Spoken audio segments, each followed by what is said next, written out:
لاجئ سوري حامل يهز شوارع ألمانيا. هل تصدق؟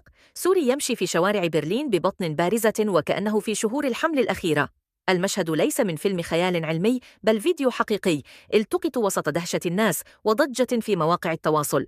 لم يتكلم، لم يشرح، فقط واصل سيره بنظرات صامتة أثارت عاصفة من التساؤلات والجدل. البعض اعتقد أنه يحتج بطريقة رمزية على ما يعيشه اللاجئون من ضغوط نفسية واجتماعية، وآخرون قالوا إنها رسالة فنية صادمة تعبر عن الحمل الثقيل الذي يحمله كل لاجئ في طريقه إلى مستقبل غير مضمون. لكن عددا كبيرا من الناس لم يتقبل المشهد واعتبره غريبا وغير مبرر.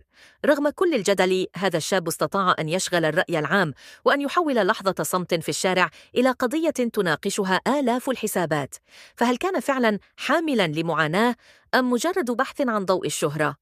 الجواب تركه بدون كلمات، لكنه جعل الجميع يتحدث.